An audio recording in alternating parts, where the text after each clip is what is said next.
The Prince and Princess of Wales, both 42, greeted the Amir of the State of Qatar, Sheikh Tamim bin Hamad Al Thani, and his wife, Her Highness Sheikha Jawahir bint Hamad bin Suhaim Al Thani, early on Tuesday, December 3, kicking off a day of royal pageantry. The couple accompanied the Qatari guests to Horse Guards Parade for a ceremonial welcome, which included a greeting from King Charles.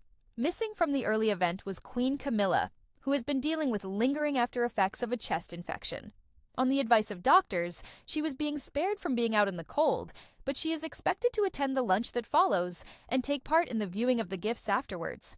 King Charles was driven from Buckingham Palace down the Mall, which was decorated with the flags of both the UK and Qatar, as is tradition.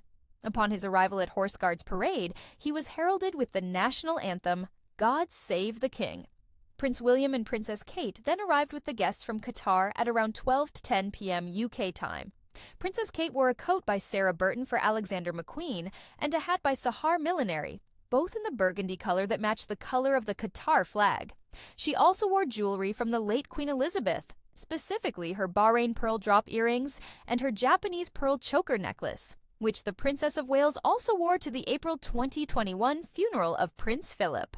Following a curtsy to her father-in-law Charles, 76, Princess Kate and William were taken along the greeting line. Charles then took the Emir to the center of the pavilion for the playing of the national anthems, and the Prince and Princess of Wales took their place alongside the party.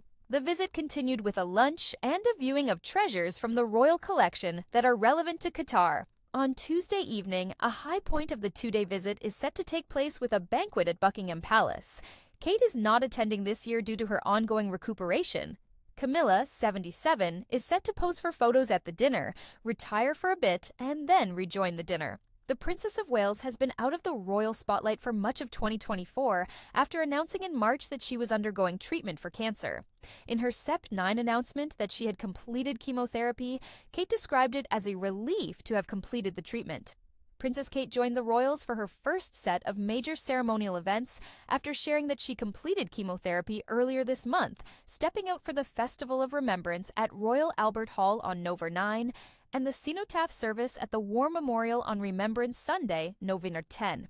It is the start of a busy week for the royals. After the state visit ends, attention moves towards the holidays.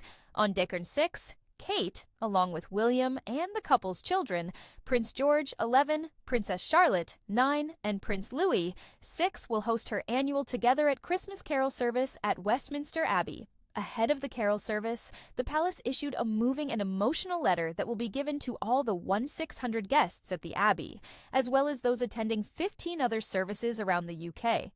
In the letter, Princess Kate spreads a message of love, writing, "Love is the light that can shine bright, even in our darkest times. We all have something we can offer one another. Gentle words or a receptive ear, an arm around an exhausted shoulder, or silently being by someone's side."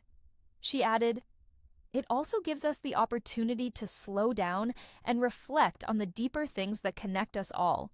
It is when we stop and take ourselves away from the pressures of daily life that we find the space to live our lives with an open heart, with love, kindness, and forgiveness. So much of what the Christmas spirit is all about."